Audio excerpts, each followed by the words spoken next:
In early 2010, Olivier Bernhard walked into Nike's offices in Switzerland carrying a prototype running shoe made from pieces of garden hose. Nike said no. 15 years later, the company he founded instead, On, posted 3,014 million Swiss francs in annual net sales, growing 30% in a single year. Nike, meanwhile, reported a 10% revenue decline and a 44% profit plunge in fiscal 2024, its worst performance in decades. This is the story of how a garden hose became a $10 billion empire, how On took the rejection, built the technology anyway, and quietly dismantled one of sport's most durable monopolies. To understand what On built, you need to understand what it was up against. In 2010, Nike wasn't just a company, it was a gravitational force. 39% of the global athletic footwear market, $19 billion in annual revenue, a marketing budget larger than the GDP of some nations. Adidas held another substantial share. Together, the two companies owned more than half the global sportswear market. If you wanted to build a running shoe company, you weren't competing with Nike. You were competing with the idea that Nike had already won. And into this walked three people who had never built a shoe. In the specialty running category, the exact segment where On would later compete. Both brands had dominant positions reinforced by decades of elite athlete sponsorships, race day visibility, and retailer relationships built across generations. The companies that had tried to challenge them, Saucony, New Balance, Brooks, competed on technical merit but struggled to break through at scale. The playbook seemed fixed. To win in running shoes, a brand needed celebrity athletes, stadium-sized marketing budgets, and 50 years of credibility. Anything less was niche. On had none of those things. What it had was a prototype, a theory, and three founders who had never built a shoe company. Olivier Bernhard was a professional triathlete, 3 duathlon world titles, multiple Ironman victories, who had spent 2 decades running on every shoe the market offered and remained dissatisfied with all of them. The problem was biomechanical. Existing shoes either cushioned the landing or supported the push-off. No shoe did both well. By the mid-2000s, as persistent Achilles injuries pushed him toward retirement, Bernhard began experimenting in his garage. He cut pieces of garden hose into hollow tubes and glued them to the bottom of a running shoe. The result was strange-looking. It was also revelatory. The hollow pods compressed on impact, absorbing landing energy, then locked together to generate propulsion on push-off. He called the sensation running on clouds. He pitched the idea to Nike. His sponsor at the time turned him down. So in January 2010, Bernhard brought in 2 friends, Casper Coppetti and David Allemann, marketing executives who had long wanted to build something of their own. And they launched On in Zurich. 1 month after founding, their first shoe won the ISPO Brand New Award, the world's largest sportswear trade show's prize for outstanding new product. By July, the first On shoes reached retail shelves. Within 2 years, the company had expanded beyond Switzerland into Germany and the United States. By 2019, On products were sold in 6,000 retailers across 55 countries. The brand held 40% of the running shoe market in Switzerland and 10% in Germany. But On was still, by any measure, a small company. Revenue in 2020 reached 425 million Swiss francs. Market share globally was a rounding error. The question was whether the technology and the brand would scale. In September 2021, the founders decided to find out. On's IPO on September 15, 2021, raised approximately $746 million and valued the company at over $7 billion. One of Europe's largest sportswear listings in history. On the first day of trading, the stock rose nearly 50%. Founders Bernhard, Coppetti, and Allemann retained control through dual-class shares that gave them more than 61% of voting power despite owning a minority of total shares. They were not selling a company. They were financing a long campaign. The scale of the challenge was clear. Nike and Adidas together still controlled 58% of the global athletic footwear market, according to FactSet. On made up less than 3%. The premium running segment, shoes priced above $130, was growing, but it was also the most competitive. Hoka, a French brand acquired by Deckers Outdoor, had arrived with maximalist cushioning and aggressive retail expansion. New Balance had spent years quietly rebuilding its brand with serious performance credentials. Brooks had cultivated devoted loyalty among dedicated runners. On had to be better, not just different. Meanwhile, the two giants were beginning to show cracks. Nike, pursuing a digital-first strategy under CEO John Donahoe, had cut ties with major wholesale retailers and pivoted toward direct-to-consumer online sales. The strategy initially boosted margins, but starved physical retail of inventory, damaged brand visibility, and alienated the specialty running stores where serious athletes discovered new shoes. By 2024, Nike's digital sales had collapsed 26% year over year. Its full-year revenue fell 10% and profit plunged 44%. Adidas was managing its own disruptions, having terminated its controversial Yeezy partnership with Kanye West in late 2022, leaving approximately 1.2 billion euros in unsold inventory and 2 years of brand noise. The two dominant forces in footwear were distracted. The window for a challenger to gain real ground had never been wider. On had a strategy, but executing it would require a gamble. A bet not on price, not on volume, not on mass market reach, but on the idea that a running shoe company could become a premium cultural brand without sacrificing athletic credibility. That idea would either build an empire or cap On as a niche player forever. The logic behind On's strategy was counterintuitive. Most challengers to Nike and Adidas competed on price, attempting to undercut the giants in the middle market. On chose the opposite. It would never discount. David Alleman explained the philosophy plainly. We've been a discovering brand from the start. We didn't have a lot of marketing money. It's been very much a word-of-mouth movement. Word of mouth, at On's scale, required proof. Performance proof. In 2012, Swiss professional triathlete Nicolas Spirig won Olympic gold wearing On's Cloud Racer. And it was the brand's first moment of international visibility. But the founders understood that athletic credibility alone would not cross the brand into mass premium territory. For that, they needed a different kind of partnership, not one they could buy, but one they could earn.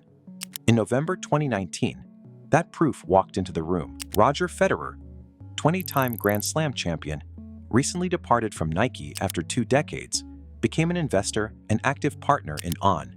The deal was not a traditional endorsement. Federer took an equity stake, estimated at approximately 3% of the company, joined product development discussions, and committed to long-term brand building. He was not a spokesperson, he was a co-owner with skin in the outcome. The logic seemed sound. Federer's global reach extended far beyond tennis. His brand, precision, elegance, Swiss craft, mapped cleanly onto On's identity. More importantly, the relationship was structurally authentic. Federer had been spotted wearing On shoes before the partnership was announced.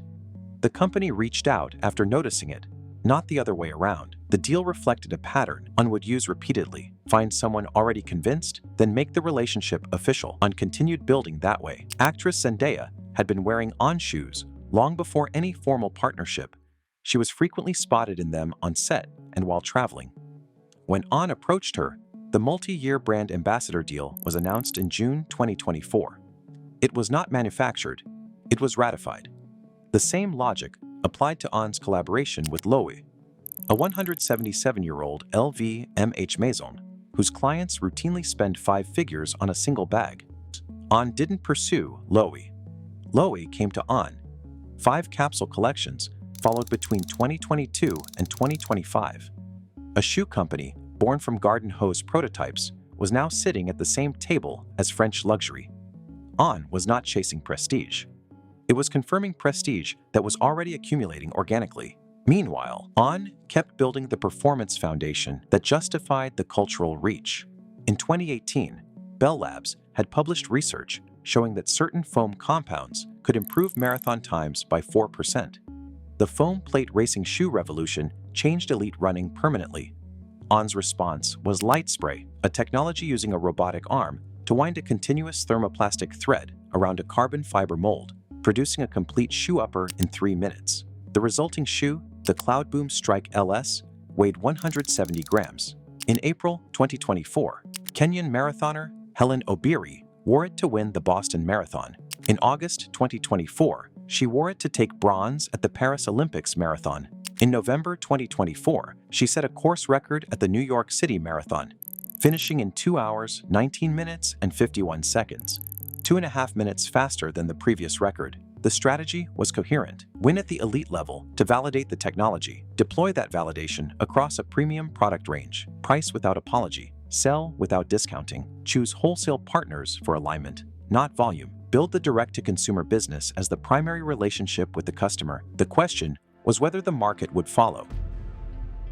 The market followed at a pace the founders had not modeled. In fiscal year 2024, the numbers came in like they were making a point. Full-year net sales reached 2.32 billion Swiss francs, up nearly 30% in a single year. Net profit more than tripled from 79.6 million Swiss francs to 242.3 million Swiss francs. Asia Pacific, the market On had barely touched a few years earlier, surged 84.5%. And in New York, something stranger was happening. People were lining up outside On's Soho store, not for a limited drop, not for a collab launch, just for shoes. A phenomenon typically reserved for Supreme or limited edition Jordan drops had arrived at a Swiss running brand. In fiscal year 2025, the trajectory accelerated. Full-year net sales reached 3,014 million Swiss francs, surpassing 3 billion Swiss francs for the first time in On's history, and growing 30% year-over-year or 35.6% on a constant currency basis. Gross profit margin expanded to 62.8% for the full year, surpassing even the 60.6% recorded for full year 2024 and setting a new high in On's public history. Adjusted EBITDA margin reached 18.8%. Martin Hoffmann, then serving as sole CEO, stated at the time of the results announcement, "By charting our own course and executing with discipline against our strategic priorities, we have built a powerful financial engine that is driving record results." The comparison to Nike was no longer theoretical. Nike reported a 10% revenue decline in fiscal 2024 and a 44% profit collapse.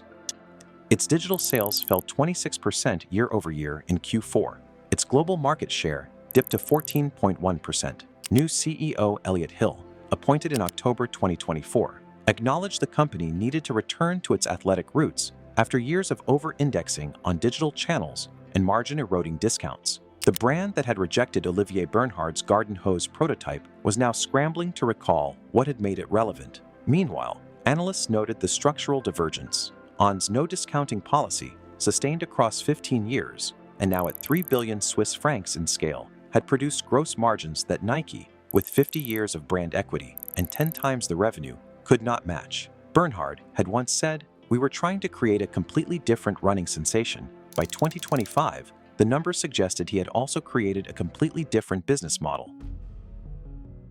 So that is the story of On, a prototype that Nike rejected, a company founded by 3 people who had never built a shoe, and a brand that reached 3 billion Swiss francs in annual revenue, without discounting a single product along the way. The garden hose became cloudtec. The garage became a global headquarters. The no became the founding story every employee knows. The success came down to 3 decisions executed consistently across 15 years. First, On protected its pricing before it had pricing power. From the very first year, On refused to discount. When specialty retailers asked for promotional support, On declined. When demand softened in certain markets, On waited rather than cleared. The discipline was not a policy, it was a philosophy. Most brands discover discounting as a short-term fix and find themselves trapped inside it permanently.